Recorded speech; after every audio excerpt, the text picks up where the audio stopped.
Hello, everybody. So I'm doing this, just so you know, I'm doing this through Zoom, which means that I cannot see your questions or your comments, which doesn't mean I don't want you to leave them there. I want you to leave them there. So whatever comments you have, whatever questions you have, please go ahead and drop them in the comment section, and I will go back and I will answer your questions, or I'll and engage with you in that way. So for those of you that don't know me, obviously I'm Julie Balderrama. It says that on my profile, and I work with witches who have been hoodwinked into playing the good girl, into people pleasing. Could be the good boy as well. So I work with men as well, and really helping us reconnect to our magic, especially through dream work. So for me, magic, one of the definitions that I love about magic is from Carolyn Elliott, which is magic is influencing the waking dream. And the more I do dream work, the more I recognize that what happens when I'm asleep and what happens when I'm awake are very, very similar. And the veil starts to get a lot thinner for me. So talking today about a process called re-entering the dream, and why you would want to do it, and how to do it. So this is a practice that I learned from Robert Moss, and I love this for several different reasons. So let's start first of all with the types of dreams that you might want to re-enter. So I belong to a membership program in which a woman today posted and said, I keep having these recurring dreams. It's a theme, it's a recurring theme in her dream. And she's like, I think I get it, but obviously I don't get it because I keep having the dreams. So Jeremy Taylor tells us that our dreams never come to tell us what we already know. And so she's spot on, knowing that she continues to have these dreams because she's not actually getting what it is that the dreams want to tell us. And I know dream work can be frustrating for people sometimes because it's speaking a language that we're not very fluent in, which is the language of symbol and metaphor. And so sometimes we think we get it with our conscious mind because our conscious mind wants to affirm whatever it is we think we think. And our subconscious mind is the one really running the show. And oftentimes it's trying to tell us something very different than what we're willing to admit to ourselves. So going back in the dream is a wonderful way if you've got recurring themes that continue to come up over and over and over again, a wonderful way to get some more information. The other time that I would re-enter a dream, you can re-enter any dream at any time. However, I use it with nightmares as well. So I had a dream not too long ago, actually, that a bear was charging me and running towards me, and I was absolutely terrified. And this man was off in the distance, and he said, "Don't be afraid." And so I stood there, and the bear came charging at me and wrapped its jaws around my hand and didn't bite down. And I decided to re-enter the dream because I wanted to talk to the bear and I wanted to see what the bear represented, because it was a very powerful image. And when I went back into the dream, what happened was, as the bear came charging at me, I actually opened my mouth and the bear went inside of me. And what the medicine that I got from that was that the bear was really about this power, my power, that I am, that feels too big for me, that feels too scary for me. And I was willing to bring that into my consciousness, I was willing to be it. I was willing to embody it. So that was one way in which re-entering the dream was a really powerful transformation for me. So recurring themes, nightmares, or highly sensational dreams. And then sometimes I use it for dreams where you can't quite decipher, like the meaning is just sort of lost on you. It's just really confusing. The symbols are confusing. You're not used to them. You don't dream about them often. Re-entering the dream can be really helpful there too. So those are some instances where you might re-enter the dream. So how do you re-enter the dream? So we're going to do this. The Dream Activism workshop or virtual retreat is coming up again. I'm doing it again because it was so amazing. So that's October 24th. And this is what we do towards the end of the virtual retreat is we work with a particular dream that you bring. We go through several different processes. And then at the end of the virtual retreat, we have you re-enter the dream. So here's how you do it. And it is a little bit easier when you're being guided through it, but you can certainly do it on your own. So you have a dream that you've decided that you want to re-enter. Do a little bit of dream work on it first. Figure out what are the sensations that are available, meaning what do you feel in your body? What are the issues that it might be talking to you about? If you can identify it, you may not be able to. So do a little bit of dream work. How do you feel? What does it sound like in waking life, or what feels familiar to you in your waking life? And then what do you most want to know about it? So that question right there is an indication of where you're going to re-enter the dream. So how to re-enter the dream? You re-enter the dream through a meditative or journey kind of process. For me, it's easier to do it with music. So I think the meditation and the Insight app, meditation app that you can get on your phone has tons of different music. Some people like to journey to drums. It's hard for me to journey to drums. I have a difficult time. It makes my mind kind of go crazy and I can't settle into the journey. So that's just me. But you might find a drum track that works for you. You could do, I like binaural beats too. Some of you may have certain songs that help you get into a meditative state. Maybe they have lyrics, maybe they don't. It's no right or wrong at whatever works for you. Some of you may need silence to re-enter the dream.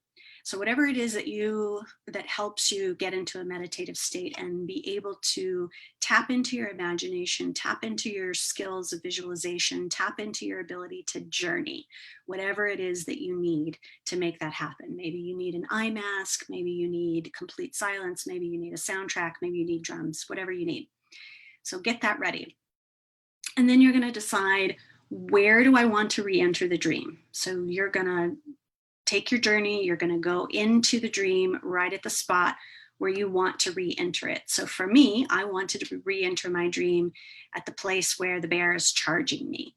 For you, you may want to re-enter the dream and talk to a particular person. So you don't want all that stuff that leads up to that. You want to re-enter the dream where this person is in front of you that you want to talk to and get some information from.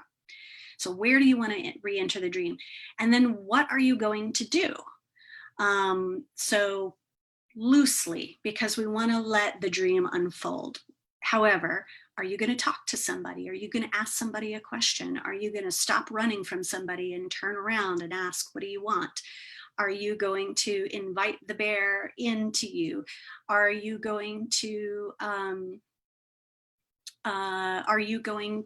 slow the snake bite down a little bit and ask for information about the poison and the medicine? So medicine and poison are very closely linked to one another.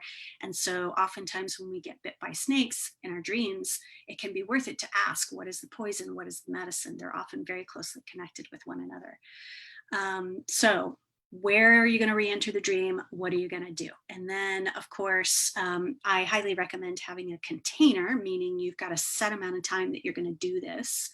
15 minutes is usually a pretty good amount of time. 20 minutes is cool. I wouldn't go any longer than 30 minutes. Your mind will start to wander. And then bring yourself back. Everybody knows in a journey, you got to bring yourself back, all of yourself, all parts of yourself. So you call yourself back, have some kind of way to call yourself back, all parts of you. And then, of course, have a journal next to wherever you're meditating, wherever you're taking your journey, and write down whatever insights that you might have had. Pay attention to the sensations in your body. Feel your way through the journey. Don't think your way through the journey. So those of us who are pretty heady, who like to be up in our minds, and that's me for sure, sometimes need to practice this more than one time before we are able to do it, before we're able to surrender to our imagination. I've had the question several times, am I making this up? Yes, you are making this up. You are making up everything. Everything is made up. So just because you're making it up doesn't make it invalid. It doesn't make it uh, wrong, or whatever word that we're attaching to things that are made up. So time is made up, money is made up, race is made up, everything is made up. So yes, you are making this up, and also it is valuable and it is valid. I'd love to answer any other questions that you might have along those lines, but I think that can be one of the obstacles to our imagination, is that it starts going off in a particular direction and we question it. So one of the things that I like to just give myself permission to do is to not question it, to just accept it as true and to keep going. And again, the more you practice this, the easier it is for you to surrender into your imagination, to let yourself just imagine. So what are the benefits? Hopefully you can already tell what the benefits of re-entering the dream are, but I'll just outline them for you here real quick. One of the benefits that is super important, I think, is that it strengthens your imagination. So many of us have gotten to a particular point in our lives where maybe we've begun to get a little bit calcified in our imagination and what we can imagine for our present, what we can imagine for our future. And we get stuck with the yeah buts, right? So we go into problem solving before we even allow ourselves to imagine and create. So this is particularly true when we ask a person, what do you want? I've been in many workshops where this question has been asked, what do you want? And we can't identify what it is. What do you want? What do you desire? And so we get answers like, I want my kids to be happy. Right, but what do you want? Right? Or even, I want to be happy. Well, what does that mean exactly? What does that look like? Right? So strengthening our imagination is super, super important, because otherwise, when we don't have a strong imagination, what we do is we just keep creating the same thing over and over and over again. We keep creating what we think we can have rather than creating what we want. Now, let's blow this out into the collective, right? If we don't strengthen our imagination, and we have a collective that has a weak imagination, then we get concepts and we get ideas such as, let's defund the police, or let's go with the Green New Deal here, and create job security and food security and energy security and repair the earth, things like that. And we get into our yeah buts. Yeah, but how is that going to work? Yeah, but this, yeah, but that. Instead of just asking ourselves, well, what are the possibilities here? On a personal level, that happens too, right? When we get stuck with, I love it when when I have clients that are just not having it, right? Do not want to see the opening, very invested in the way things are going and being stuck and being blocked. So that's a fun practice too, to figure out what it is that's going on there, that it feels very important to stay stuck. So your imagination, your ability to imagine, our collective ability to imagine, honestly, at the end of the day, that's going to be the thing that turns things around, not who gets elected. It's our ability to imagine something different. So strengthening your imagination is, for me, a huge, huge incentive to re-entering the dream. And one of the reasons why it is a key component to any dream activism work that I do.